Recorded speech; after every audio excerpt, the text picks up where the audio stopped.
राजनीति विज्ञान राज्य व उसकी संस्थाओं का अध्ययन करता है और जो राज्य और उसकी संस्थाएं हैं यथा व्यवस्थापिका, कार्यपालिका, न्यायपालिका, सरकार, समाज, तो इनके अध्ययन में जो राज्य वितरण और विनिमय करता है, स्वतंत्रता, समानता, न्याय, इनका वितरण विनिमय करता है, उसमें एक महत्वपूर्ण बिंदु है अर्थ, क्योंकि उसी के माध्यम से वह इन चीज़ों का वितरण व विनिमय करता है। तो उस अर्थ का अध्ययन अर्थशास्त्र के अंतर्गत किया जाता है।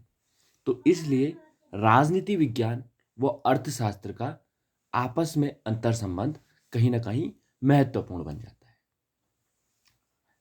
नमस्कार दोस्तों, आप सभी का एक बार स्वागत है। आज इसी टॉपिक पर हम अध्ययन करने वाले हैं कि राजनीति विज्ञान और अर्थशास्त्र के मध्य क्या संबंध है।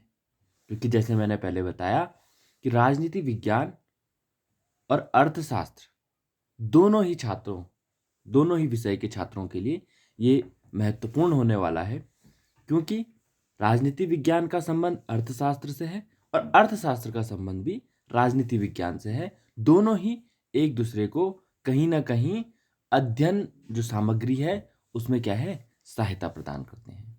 तो आज इस वीडियो के माध्यम से हम पहले यह देखेंगे कि राजनीति विज्ञान और अर्थशास्त्र के जो ये संबंध है कब से आपस में है, और राजनीति विज्ञान अर्थशास्त्र को किस प्रकार मदद देता है और अर्थशास्त्र राजनीति विज्ञान को किस प्रकार मदद देता है। आप सभी जानते हैं, क्योंकि राजनीति विज्ञान के विषय में हम बहुत बार चर्चा कर चुके हैं कि राजनीति विज्ञान राज्य व उसकी संस्थाएं, चाहे वो सरकार है, कई लोग राज्य का अध्ययन बोल देते हैं, कहीं विद्वान सरकार का अध्ययन बोल देते हैं, किंतु अब वर्तमान में प्रचलित है कि राज्य और सरकार दोनों ही संस्थाओं और उसकी जो सहायक संस्थाएं हैं उनका अध्ययन राजनीति विज्ञान के अंतर्गत किया जाता है। सहायक संस्थाएं व्यवस्थापिका, कार्यपालिका, न्यायपालिका, इसके अतिरिक्त आपका निर्वाचन आयोग, दबाव समूह, राजनीतिक दल, जो भी संस्थाएं हैं उनका अध्ययन क्या है, आपको राजनीति विज्ञान के अंतर्गत करना होता है। तो उसे हम राजनीति शास्त्र या राजनीति विज्ञान कहते हैं।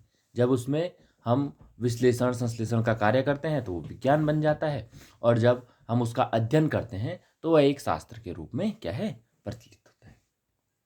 अब अर्थशास्त्र की बात कर लें तो जो अर्थशास्त्र है उसका जो मुख्य कार्य है वह पूंजी के उत्पादन या श्रम के उत्पादन, वितरण और विनिमय, सबसे तीन शब्द आए हैं।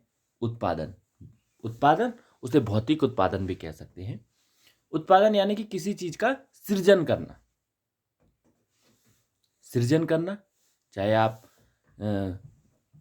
खेत में फसल बो के फसल का सृजन करते हैं, चाहे आप अपनी मेहनत के माध्यम से किसी बिल्डिंग का सृजन करते हैं, या पूंजी का सृजन करते हैं आय व्यय करके।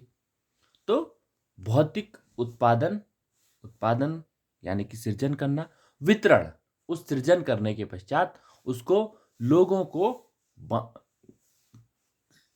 या तो देना या बांटना, या कोई उसको खरीद रहा है तो वितरण है वो भी। और विनिमय होता है जब आप चीजों का इंटरचेंज करते हैं। माना आपके पास पैसा है या आपके पास कोई फसल है, आपने उस फसल के स्थान पर किसी दूसरे व्यक्ति से दूसरी फसल ली, आपस में इंटरचेंज किया, या पैसा देकर आपने उससे कोई चीज ली, तो विनिमय, एक्सचेंज को भी हम क्या कहते हैं, विनिमय कहते हैं। तो अर्थशास्त्र में इन चीजों का क्या है, अध्ययन किया जाता है।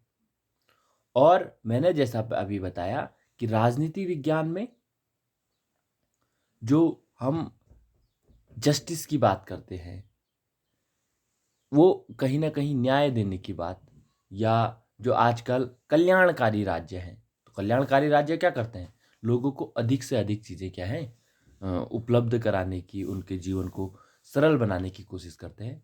तो वो कहाँ से होगा, कहीं ना कहीं अर्थशास्त्र के माध्यम से ही, या अर्थ, पूंजी, इन श्रम, इसके माध्यम से ही संभव है। तो इसलिए राजनीति विज्ञान और अर्थशास्त्र क्या है, आपस में संबंधित विषय बन जाते हैं।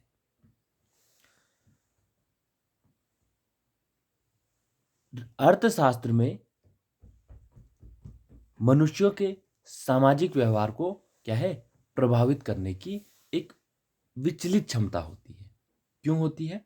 क्योंकि मैंने बताया उत्पादन, वितरण और विनिमय, इसके माध्यम से क्या है, वो मनुष्य के सामाजिक व्यवहार को क्या है, बहुत अधिक प्रभावित कर लेते हैं। अर्थशास्त्र में उन तत्वों का अध्ययन भी किया जाता है जो निवेश अथवा आर्थिक संसाधनों के उपयोग से संबंधित निर्णयों को भी क्या है, प्रभावित करते हैं। निवेश यानी कि निवेश करना। आपने देखा होगा कि कई बार आप आजकल शब्द सुनते रहते होंगे कि यहाँ इतना निवेश करेगी, या बाहर की सरकारों से हम इतना निवेश करवाएंगे, या गूगल इस देश में जाकर इतना निवेश करेगा। निवेश मतलब उतने पैसे का उस देश में लगाना, एक पूंजी को क्या है, किसी क्षेत्र विशेष में लगाना, उसे क्या कहते हैं, निवेश कहते हैं। निवेश अथवा आर्थिक संसाधनों के उपयोग से संबंधित निर्णयों को क्या है, प्रभावित अर्थशास्त्र करता है। ये तत्व पूंजी, श्रम, माल, ये सभी शब्द आप जानते हैं कि उपयोग से संबंधित निर्णयों को भी क्या है, प्रभावित करते हैं।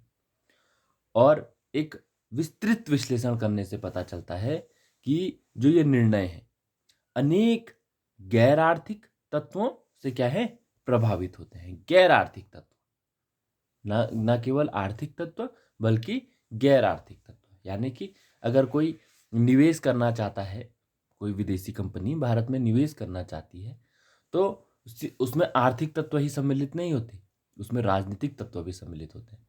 जो उस देश के साथ हमारे संबंध कैसे हैं, अगर संबंध अच्छे नहीं है तो हम उसे भला क्यों यहाँ आने देंगे। संबंध अच्छे होंगे तो वो यहाँ आके निवेश कर सकता है। आपने देखा होगा कि बुलेट ट्रेन के जब बात भारत में आई तो चीन और जापान क्या हुए, इसके अतिरिक्त अन्य देश भी हुए, कॉम्पिटिटर के रूप में भारत सम्मिलित हुए। तो चीन को भी भारत नाराज नहीं करना चाहता, जापान को भी भारत नाराज नहीं करना चाहता था, इसलिए क्या है, दोनों को बांटते हुए बराबर हिस्सा, यहाँ तक कि चीन को कम और जापान को अधिक हिस्सा भारत में पूंजी निवेश का दिया गया। तो ये क्या है, राजनीतिक तत्वों से क्या है, आर्थिक तत्व कहीं ना कहीं इंटर रिलेट हो रहे हैं। कि अगर आपके राजनीतिक संबंध अच्छे हैं तो आपके उस देश के साथ क्या है, आर्थिक संबंध भी कहीं ना कहीं मजबूत होंगे। तो ये कहीं ना कहीं राजनीति विज्ञान और अर्थशास्त्र आपस में हम देख रहे हैं कि क्या है, संबंधित है। उसके पश्चात जो अब हम यह देखने का प्रयास करेंगे कि राजनीति विज्ञान और अर्थशास्त्र का संबंध आखिर प्राचीन समय में कैसा रहा है। तो प्राचीन समय में अगर हम राजनीतिक विज्ञान के जो विद्वान रहे हैं उनकी पुस्तकों का अध्ययन करें तो हम पाते हैं कि राजनीति विज्ञान और अर्थशास्त्र को कहीं ना कहीं पहले क्या है, संबंधित विषय थे। यानी कि एक ही शाखा के भीतर, या यूं कहें एक ही विषय के अंतर्गत इसको अध्ययन किया जाता था। अरस्तु, प्लेटो, जो प्राचीन एथेंस के विद्वान हुए हैं, उन्होंने अपनी जो पुस्तकें हैं, जो महत्वपूर्ण पुस्तकें हैं, उनमें न केवल राजनीति शास्त्र की बातें की है, बल्कि बहुत सारे बिंदु ऐसे हैं जो कि अर्थशास्त्र के विषय के अंतर्गत आज पढ़े जाते हैं, उन पर भी उन्होंने वृहद चर्चा की है। यानी कि ये माना जा सकता है कि दोनों विषयों का अध्ययन एक साथ किया जाता था। हम भारत के जो महान विद्वान हैं, कौटिल्य, जिनको चाणक्य भी कहा जाता है, तो विष्णुगुप्त भी कहा जाता है, उनकी पुस्तक का अध्ययन करें तो उनकी पुस्तक जो है उसका नाम है अर्थशास्त्र। और अर्थशास्त्र कोई अर्थशास्त्र पर लिखी हुई पुस्तक नहीं, बल्कि राजनीति विज्ञान पर लिखी हुई एक श्रेष्ठतम पुस्तक है। तो कौटिल्य ने जब अपनी पुस्तक का नाम अर्थशास्त्र दिया है, तो यानी कि उस अर्थशास्त्र के भीतर न केवल राजनीति विज्ञान बल्कि अर्थशास्त्र की बहुत सारी जो बिंदु हैं उन पर भी बारीकी से दृष्टिपात किया गया है। फिर वर्तमान समय में आकर देखें तो जॉन लॉक जैसे विद्वान ने भी हम देखते हैं कि राजनीति विज्ञान और अर्थशास्त्र को एक साथ अध्ययन करते हुए हम पाते हैं। यहाँ तक कि जो अर्थशास्त्र के पिता हैं एडम स्मिथ, उनकी पुस्तक में भी हमें राजनीति विज्ञान के जो बिंदु हैं, महत्वपूर्ण जो पॉइंट्स हैं, उनका अध्ययन देखने को मिलता है। और एडम स्मिथ भी राजनीति विज्ञान और अर्थशास्त्र को एक साथ अध्ययन करते हुए हम पाते हैं। तो इसका जो संबंध है, पहले यूं मान सकते हैं कि दोनों एक ही विषय के भीतर अध्ययन किए जाते थे। और वैसा भी मैंने आपको जब इतिहास और राजनीति विज्ञान का अध्ययन बताया था या समाजशास्त्र का अध्ययन बताया था, तो समाजशास्त्र के भीतर ही क्या है, या समाज विज्ञान के अंतर्गत ही सभी विषयों का अध्ययन पहले किया जाता था। अर्थशास्त्र और राजनीति विज्ञान के बीच आपस में अत्यधिक निर्भरता के संबंध हैं और 19वीं सदी में राजनीतिक अर्थशास्त्र क्या है, एक नए विषय के रूप में उभर रहा है। राजनीतिक अर्थशास्त्र विषय का एक विषय के रूप में क्या है, उभर रहा है। पहले अवधारणा के रूप में उभरा और आज की तिथि में ये क्या है, एक विषय के रूप में उभरने शुरू हो चुका है। क्यों? क्योंकि राजनीति विज्ञान और अर्थशास्त्र का क्या है, इतना अधिक संबंध है कि हमको इन दोनों की बारीकियों को समझने के लिए एक अलग से विषय राजनीतिक अर्थशास्त्र का क्या है, जन्म देना पड़ा। और उसके भीतर राजनीति विज्ञान और अर्थशास्त्र की जो संबंधित बिंदु हैं, जो एक दूसरे को प्रभावित अधिक करते हैं, वो बिंदु हैं, उनका अध्ययन कराया जाता है। राजनीतिक अर्थशास्त्र को एक शास्त्र के रूप में विकसित करने में एडम स्मिथ, जो कि क्या है, अर्थशास्त्र के पिता हैं, रिकार्डो, कार्ल मार्क्स और अन्य विद्वानों की भूमिका सबसे ज्यादा महत्वपूर्ण रही है। परंतु दोनों शास्त्रों की परस्पर निर्भरता के बावजूद अर्थशास्त्र और राजनीति के परस्पर संघर्षों को छिपाना क्या है, संभव नहीं था। इसी चरण में अर्थशास्त्र को राजनीतिक विचारों और दर्शन के जबरदस्त प्रभाव से मुक्त करने का निश्चय किया गया और फलतः 19वीं शताब्दी के उत्तरार्ध में इसने धीरे धीरे राजनीति विज्ञान से अपना संबंध क्या है, तोड़ दिया और हस्तक्षेप के सिद्धांत की प्रेरणा से वस्तुओं की कीमतों और बाजार की प्रवृत्तियों पर ज्यादा ध्यान देना शुरू कर दिया। इस बात में कोई संदेह नहीं है कि आज के युग में विकासशील राष्ट्रों को विशेष रूप से गरीब की विकट और विस्तृत समस्या का सामना करना पड़ रहा है।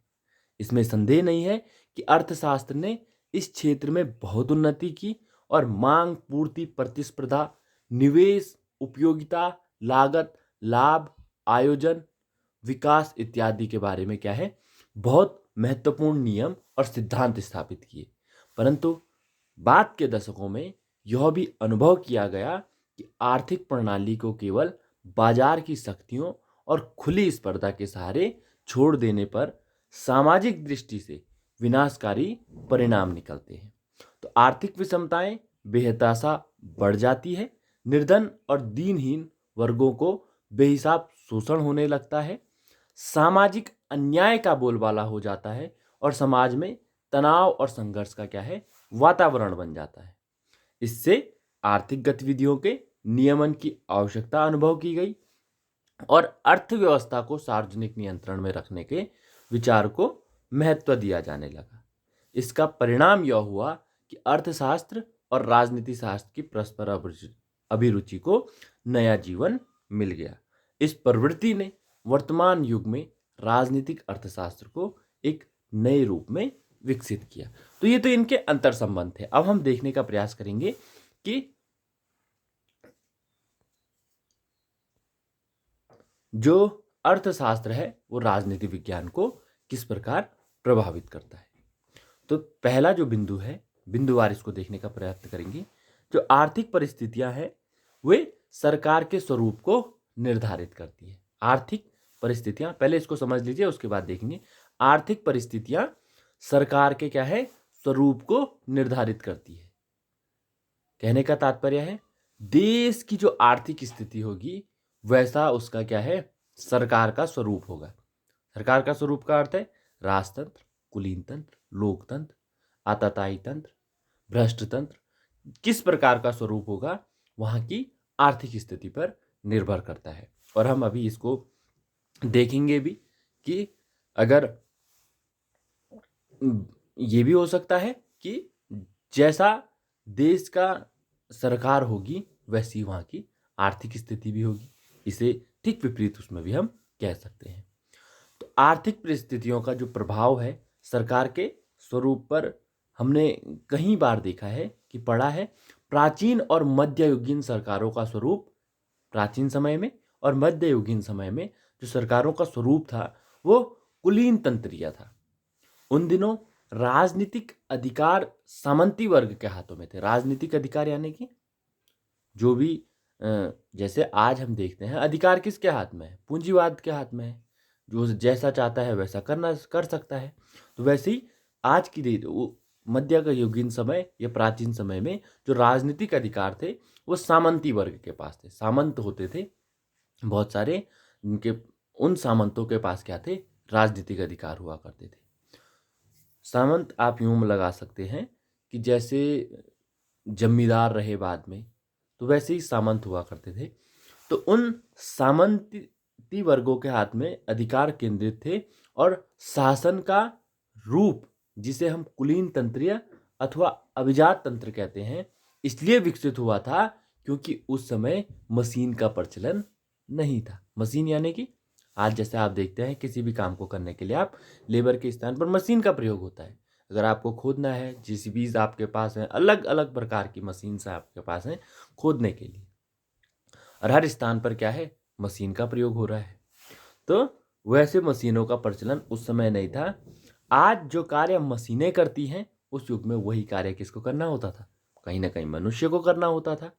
अतः उस युग की अर्थव्यवस्था को देखते हुए यह स्वाभाविक ही था कि थोड़े से धनी मानी जमींदार बहुसंख्यक लोगों को क्या है, अपना दास बनाकर रखे और उन समय पर उन पर क्या करें, उन जो बहुसंख्यक लोगों पर कहीं ना कहीं कुछ लोग, तो हमेशा से प्रवृत्ति रही है कि जो कुछ व्यक्ति बहुसंख्यक पर क्या है, शासन करते हैं। बहुसंख्यक कुछ व्यक्तियों पर शासन नहीं कर सकता है।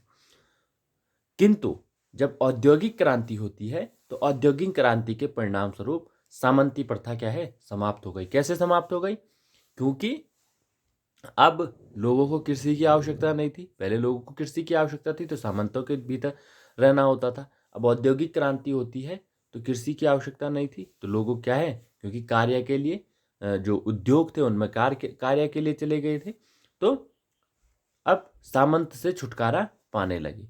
किंतु वही सामंती व्यवस्था को कहीं ना कहीं आज वो जो पूंजीवादी व्यवस्था है उसमें बदल चुकी है, जिसने क्या किया, दास प्रथा का उन्मूलन किया। इस प्रकार सत्य है कि आर्थिक परिस्थितियां सरकार के स्वरूप पर अवश्य ही महत्वपूर्ण प्रभाव डालती है। इसका कहने का तात्पर्य है कि जब मध्ययुगीन और प्राचीन समय में जो आपकी कुलीन तंत्रीय सरकार रही तो उसका कारण ये रहा क्योंकि उस समय कहीं ना कहीं लोगों को व्यक्तियों के भीतर रहकर काम आज भी करना पड़ता है। आज भी पूंजीवादी व्यवस्थाओं में कहीं ना कहीं जो लेबर है या जो श्रमिक है उसको किसी न किसी के भीतर काम करना पड़ता, ठेकेदारों के भीतर काम करना पड़ता है। किंतु आज अन्य चीज़ें भी हैं, लोकतांत्रिक सरकारें हैं, मानव अधिकार की बात होने लगी है, द्वितीय विश्व युद्ध के पश्चात मानव अधिकारों की बात होने लगी है। तो जिस कारण श्रमिक का शोषण करना क्या है, ऐसा नहीं कह सकते कि संभव नहीं है, श्रमिक का शोषण आज भी हो रहा है, किंतु उतना अधिक अत्याचार श्रमिक पर नहीं हो रहा है जितना प्राचीन और मध्ययुगीन समय पर क्या बोलते कृषक पर हुआ करता था। उसके पश्चात दूसरा जो बिंदु है, राजनीतिक क्रांतियां आर्थिक शक्तियों से प्रभावित होती है। राजनीतिक क्रांतियां आर्थिक शक्तियों से प्रभावित होती है। ये यूं कहें, अगर कोई भी क्रांति आपको करनी है तो बिना आर्थिक तत्व के आप उस क्रांति को क्या है, सफल नहीं बना सकते हैं। चाहे आप किसी भी प्रकार की क्रांति देखें, एक तो आर्थिक तत्वों से प्रभावित होती है, यानी कि आर्थिकी के कारण ही क्रांति होती है। आर्थिक व्यवस्था जब डगमगाएगी तो क्रांति कहीं ना कहीं होगी, और उसमें आर्थिकी का क्या है, एक महत्वपूर्ण योगदान रहता है किसी भी राजनीतिक क्रांति को संभव बनाने में। चाहे वो आपकी अमेरिका की क्रांति हो, ब्रिटेन की क्रांति हो, रूस की क्रांति हो, उसमें एक आर्थिक तत्व, चाहे भारत का स्वतंत्रता आंदोलन हो, आर्थिक तत्व का क्या है, एक महत्वपूर्ण योगदान रहा है। उसके अलावा जो तीसरा इसका बिंदु है हम बता सकते हैं, वो है भौतिक साधनों का श्रेष्ठतम बंटवारा। वो किसके माध्यम से होगा? कहीं ना कहीं अर्थशास्त्र के माध्यम से ही। ये राजनीति विज्ञान को अर्थशास्त्र की देन है। क्या? भौतिक साधनों का श्रेष्ठतम बंटवारा। आजकल राजनीति विज्ञान में सामाजिक व आर्थिक, औद्योगिक लोकतंत्र, लाइसेंस प्रणाली, उद्योग धंधों का राष्ट्रीयकरण, राष्ट्रीय बचत तथा प्रत्यक्ष एवं अप्रत्यक्ष करों की विशेष चर्चा होने लगी है। किसमें? राजनीति विज्ञान में। इसी कारण राजनीतिक विचारों का मत है कि राज्य को अपनी नीति इस प्रकार निर्धारित करनी चाहिए जिसमें सभी को क्या है, जीविका के समान साधन उपलब्ध हो सके। देश की भौतिक संपत्ति कुछ गिने चुने लोगों के हाथ में केंद्रित न होने पाए तथा आर्थिक व्यवस्था के कारण नागरिकों को ऐसे रोजगारों में न जाना पड़े जो उनकी आय और शक्ति के क्या है, अनुकूल न हो। तो भौतिक साधनों का श्रेष्ठतम बंटवारा कब होगा? जब कहीं ना कहीं भौतिक साधनों का एक तो क्या होगा, उत्पादन होगा। जब भौतिक साधनों का अधिक से अधिक उत्पादन होगा तभी वो क्या है, उसका बंटवारा होगा। अगर भौतिक साधन हमारे पास होंगे ही नहीं तो बांटेंगे कैसे? तो इसलिए अर्थशास्त्र के माध्यम से क्या है, भौतिक साधनों का अधिक से अधिक उत्पादन कैसे किया जा सकता है। चाहे वो, अगर आपको घर देने हैं तो जब घर निर्माण होंगे तभी आप दे पाएंगे। अगर आपको वस्तुएं देनी है तो जब उन वस्तुओं का निर्माण होगा तभी आप दे पाएंगे। तो इसलिए राजनीति विज्ञान अर्थशास्त्र से यहाँ मदद पाता है। और जो अंतिम बिंदु है वो है आर्थिक नियोजन तथा बजट पद्धति। क्योंकि बजट एक ऐसा शब्द है जो न केवल अर्थशास्त्र में पढ़ाया जाता है बल्कि राजनीति विज्ञान में भी आपको बजट पढ़ना होता है। क्यों? क्योंकि बिना बजट के आप किसी भी राजनीतिक संस्था को क्या है, एक किसी भी ऑर्गेनाइजेशन को संचालित नहीं कर सकते। और अगर संचालित करने लगेंगे तो बजट अगर कहीं पे भी गड़बड़ाता है तो ऑर्गेनाइजेशन क्या होगा, फेल हो जाएगा। तो इसलिए इस बजट पद्धति का कहीं ना कहीं जो अर्थशास्त्र का विषय है बजट, वो कहीं ना कहीं राजनीति विज्ञान को मदद करता है। और आर्थिक नियोजन, ये दोनों ही क्या है, कहीं ना कहीं राजनीति विज्ञान को मदद देते हैं। राजनीति विज्ञान में अर्थशास्त्र की और बहुत सी तकनीकों का समावेश होता चला जा रहा है। किन वस्तुओं का कितना उत्पादन किया जाएगा तथा वितरण का क्या ढंग होगा, कौन सी वस्तु हमने कितनी उत्पादन करनी है और किस प्रकार वितरण करना है, किसको देना है किसको नहीं देना है, इसका निर्णय क्या है, राज्य के द्वारा किया जाता है। और नियोजन एक ऐसी तकनीक है जो कम या अधिक मात्रा में अब सभी देशों में प्रयुक्त होने लगी है।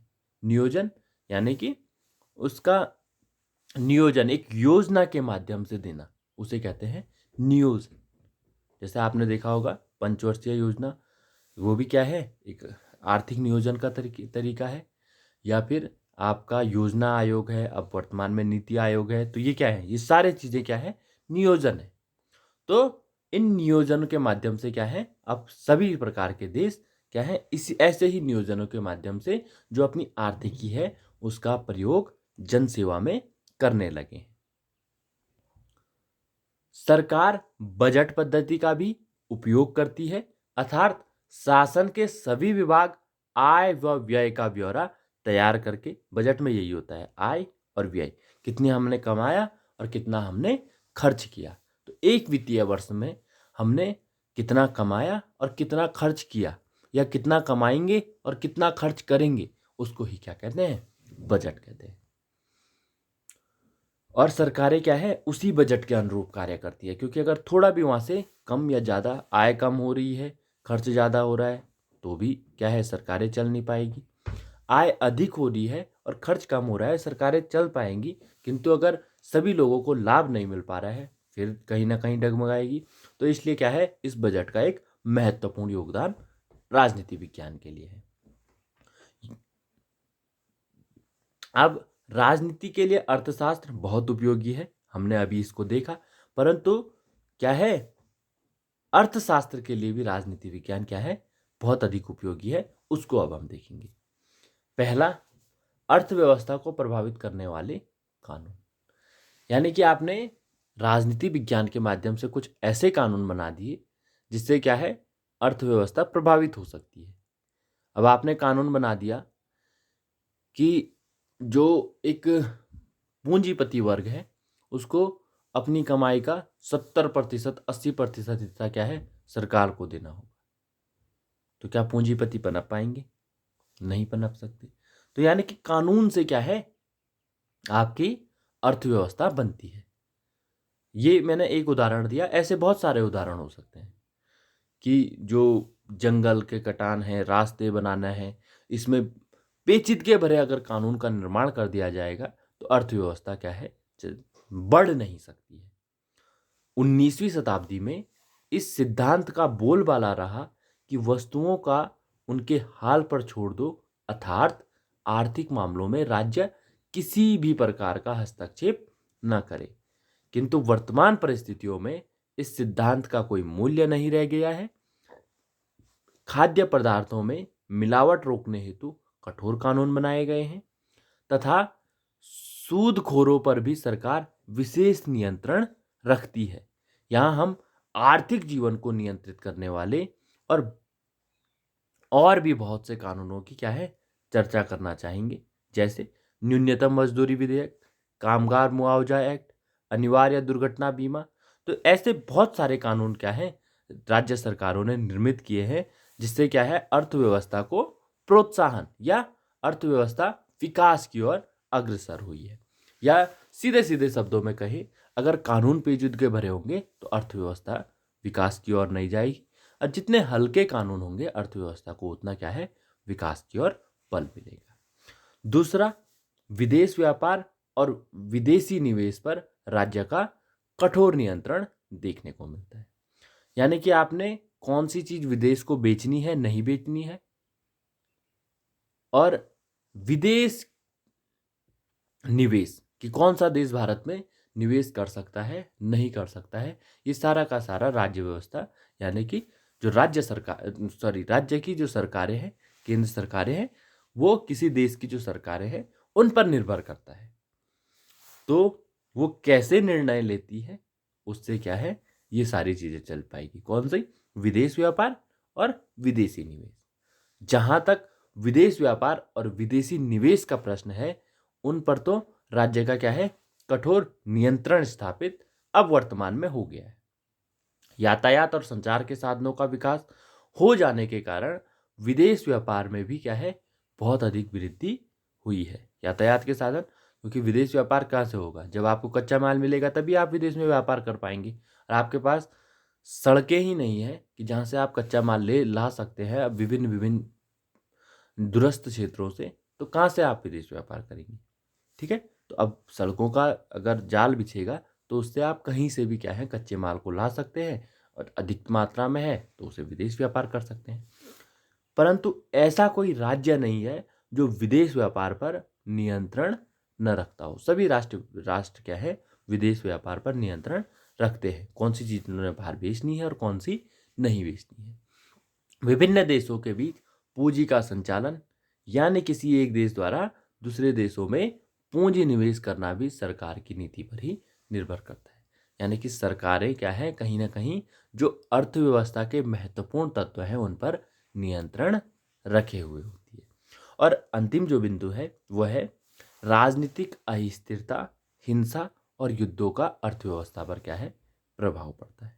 राजनीतिक अस्थिरता, यानी कि सरकारें अगर स्थिर नहीं है तो अर्थव्यवस्था पर प्रभाव पड़ेगा। राज्य के भीतर हिंसा हो रही है या राज्य के भीतर युद्ध हो जाते हैं तो उससे अर्थव्यवस्था पर प्रभाव पड़ेगा।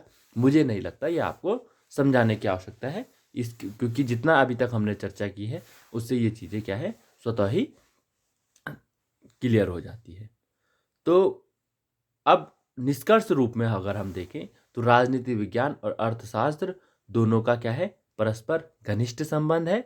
आधुनिक युग के जिन अर्थशास्त्रियों ने राजनीति विज्ञान पर गहरा प्रभाव डाला है उनमें Kenneth arrow, एथोनी downs, Duncan black और जी टूले के नाम क्या है, विशेष रूप से उल्लेखनीय है। राजनीति विज्ञान के विद्वान अर्थशास्त्र की विधियों का क्या है, खुलकर उपयोग करने लगे हैं। तो काफ़ी लंबा आज का लेक्चर रहा, और जब लंबा होता है तो बोरिंग अपने आप हो जाता है, तो उसके लिए मैं क्षमा चाहूँगा। और वीडियो अगर अच्छा लगा हो तो लाइक अवश्य करें, और ना लगा हो तो डिसलाइक भी करें, ताकि उससे आगे आने वाले जो लेक्चर्स हैं उनमें सुधार किया जा सके। आप लोगों ने मुझे सुना और मुझसे जुड़े रहने के लिए आप लोगों का बहुत बहुत धन्यवाद।